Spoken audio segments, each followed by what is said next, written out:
जे आपल्याकडे विषय सांगितले, शब्द, स्पर्श, रूप, रस आणि गंध, त्या कोणत्याही बाबतीत माणूस इतर कुठल्याही प्राण्यापेक्षा वरचढ नाही. अजगराला जी पचन शक्ती आहे, खाल्लेलं पचवण्याची शक्ती जी अजगरामध्ये आहे ती माणसाकडे नाही. अजगर हाडं पचवतं, माणसाला हाडं पचवता येत नाही. कुत्र्याच्या नाकाला जी शक्ती दिली आहे ती माणसाच्या नाकाला नाही. पोलिसांबरोबर कुत्रा काम करतो, माणसंही काम करतात, पण कुत्रे जसं वास घेऊन चोर शोधतं तसं काही वास घेऊन माणसाने कधी चोर आजपर्यंत शोधलेला नाही. माणसं बुद्धीने काम करतात. तेव्हा अजगराची पचनशक्ती माणसाला नाही, कुत्र्याची वास घेण्याची किंवा अस्वलाची वास घेण्याची शक्ती नाही, तितकं माणसाचं नाक त्यांच्या इतकं सक्षम नाही त्या विषयाचा उपभोग घेण्याकरता. सशाच्या कानांना जे ऐकू येतं, वटवाघळाच्या कानाला जे ऐकू येतं ते माणसाच्या कानाला ऐकू येत नाही.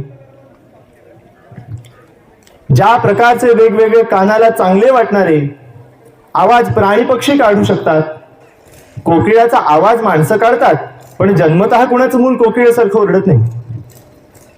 म्हणजे या कोणत्याही बाबतीमध्ये माणूस जर सृष्टीपेक्षा कनिष्ठ आहे, कमी आहे, तर माणसाला श्रेष्ठ म्हणायचं कुठल्या बेसवर?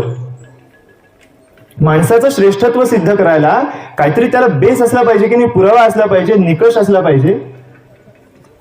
हा निकष म्हणजे असा आहे की माणसाला विचार करायचं स्वातंत्र्य आहे, विचार करण्याची शक्ती आहे.